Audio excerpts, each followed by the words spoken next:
পর্বটি আমরা সুন্দরভাবে সম্পন্ন করতে পারি।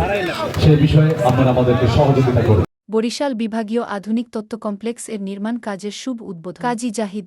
আজ 16 আগস্ট 2026 রোজ রবিবার বরিশাল বিভাগীয় আধুনিক তথ্য কমপ্লেক্স নির্মাণ কাজের শুভ উদ্বোধন করা হয়। উদ্বোধন অনুষ্ঠানে প্রধান অতিথি হিসেবে উপস্থিত ছিলেন জহির উদ্দিন স্বপন, মন্ত্রী, তথ্য ও সম্প্রচার মন্ত্রণালয়।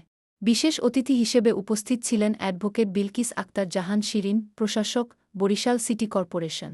আরও উপস্থিত ছিলেন তথ্য ও সম্প্রচার সচিব মাহবুবা ফারজানা, বিভাগীয় commissioner, DIG, BMP commissioner, BNP ও অঙ্গসংগঠনের নেতৃবৃন্দ, জ্যেষ্ঠ সাংবাদিক এবং সরকারি কর্মকর্তাবৃন্দ।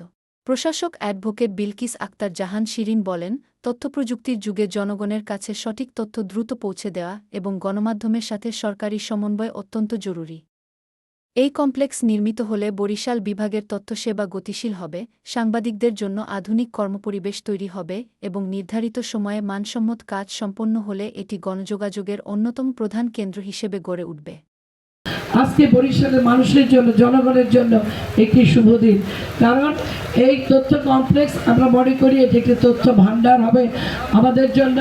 বর্তমান সরকার তার নির্বাচনী ইশতেহারে তথ্য ও যোগাযোগ প্রযুক্তিকে আলাদা করে বিশেষভাবে গুরুত্ব দিয়েছে। বাংলাদেশ যার হাতে তৈরি হচ্ছে, যিনি আগামী দিনে বাংলাদেশটা গড়তে চান, তিনি জনাব তারেক রহমান।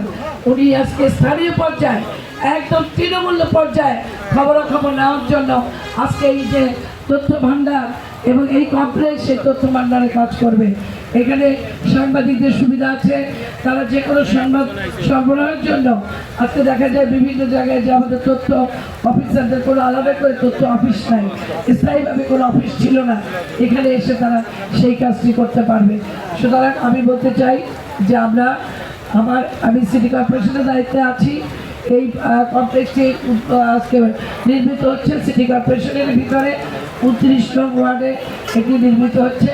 আমরা সিটি কর্পোরেশনের পক্ষ থেকে এবং ব্যক্তিগত পক্ষ থেকে এই সিটির সন্তান হিসাবে এই কমপ্লেক্সের জন্য যা কিছু প্রয়োজন, যত ধরনের সহযোগিতা প্রয়োজন, আমরা তথ্য মন্ত্রণালয়ের পাশে থাকবো, এই আশ্বাস থেকে সবাইকে ধন্যবাদ জানিয়ে খোদা হাফেজ।